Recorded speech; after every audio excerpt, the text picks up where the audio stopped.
جب وضو کیا کسی نے تو 2 رکعت وضو کا کسی وقت بھی پڑھ سکتا ہے. مسجد میں داخل ہوا تو پیارے رسول نے فرمایا کہ جب کوئی مسجد میں داخل ہو تو بغیر 2 رکعت نماز پڑھے وہ نہ بیٹھے. تو جب بھی داخل ہوا مغرب کے پہلے اور عصر کے بعد داخل ہوا, فجر کے بعد وضو کر کے داخل ہوا, تو یہ سبب ہو گیا.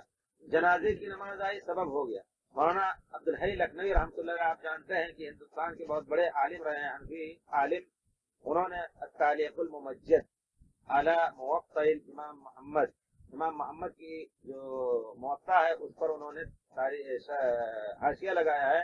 اس میں لکھا ہے کہ 1293 میں نے حج کیا تو ہم رخصت ہونے والے تھے, طواف وداع ہم نے کیا عصر کے بعد, پھر ہم جانے لگے 2 رکعت پڑھنے تو مطوفین جو ہیں انہوں نے روکا, کہا تم اس وقت کیسے نماز پڑھ رہے ہو؟ کیونکہ اس زمانے میں جیسے مصلی بانٹ لیا تھا, مطوفین بھی بٹے ہوئے تھے. حنفی مطوف الگ ہوتے تھے, شافعی الگ ہوتے تھے, حنبلی الگ ہوتے تھے, مالکی الگ ہوتے تھے, زیدی بھی الگ ہوتے تھے. کسی زمانے میں ایسا بھی ہوا ہے. تو مطوفین نے روکا, ان کو کس وقت نماز پڑھنے کا ٹائم نہیں ہے, نہیں معلوم تھا ان کو کہ اتنے بڑے عالم ہیں. انہوں نے کہا نہیں کہ کہا کہ امام طحاوی جو حنفی علماء کے بہت بڑے محدث ہیں یا بہت بڑے امام ہیں, انہوں نے کہا کہ امام طحاوی نے اس کا فتویٰ دیا ہے کہ پڑھنا جائز ہے عصر کے بعد طواف رکعتین یا اور کوئی صلاۃ سبب, اس لیے یہ اتنا ہمارے لیے کافی ہے. انہوں نے 2 رکعت نماز پڑھی. ان مطوفین نے, اس میں عالم بھی ہوتے تھے, انہوں نے کہا کہ یہ مسئلہ ہمیں نہیں معلوم تھا, آپ سے ہم نے یہ استفادہ کیا. یہ مولانا عبدالحی لکھنوی کی کتاب آپ دیکھیں تاریخ الممجد میں انہوں نے صاف لکھا ہوا ہے. اس وجہ سے کہنے کا مطلب یہ ہے کہ حدیث شریف کی روح سے سبب کی نماز کوئی بھی کسی وقت پڑھ سکتا ہے, یا حرم شریف میں خصوصیت اس کی ہے کہ کسی وقت بھی آپ کوئی نماز پڑھ سکتے ہیں, یعنی نفل ہو یا رکعت طواف ہو یا جنازے کی نماز اور کچھ ہو, یا ہمارے رہائش پر جو ملازمین کام کرتے ہیں ان کو زکوٰۃ دے سکتے ہیں. اصل میں ملازمین جو ہوتے ہیں وہ بیچارے گھر بار چھوڑ کر کے عام طور پر معمولی چھوٹی سی تنخواہ پہ ہوتے ہیں, کھانا پینا بھی اسی میں ان کو ہوتا ہے. حقیقت یہ ہے کہ وہ بہت ہی محتاج ہیں, حقدار ہیں. اگر آپ ان کو دے سکیں اللہ تعالیٰ آپ کو جزائے خیر دے. 40 نماز پڑھنی ضروری نہیں ہے انشاءاللہ. آپ 4 نماز یا 2 نماز پڑھ کر کے بھی واپس آ سکتے ہیں. آپ کی زیارت یا آپ کے حج میں کوئی خلل نہیں انشاءاللہ. سوال یہ ہے کہ میری اہلیہ کے ایام حج کے دنوں جی میں ہیں اور ہماری واپسی کی فلائٹ 9 مارچ ہے, یعنی حج کے فوراً بعد. اب طواف زیارت کیا جائے؟ طواف زیارت تو بہرحال اس کے لیے تو رکنا ہی ہے, کیونکہ پیارے رسول صلی اللہ علیہ وسلم کی بعض ازواج مطہرات کے بارے میں آیا ہے کہ نبی کریم صلی اللہ علیہ وسلم نے جب رخصت کا ارادہ فرمایا تو آپ کو بتایا گیا کہ فلاں نے طواف نہیں کیا.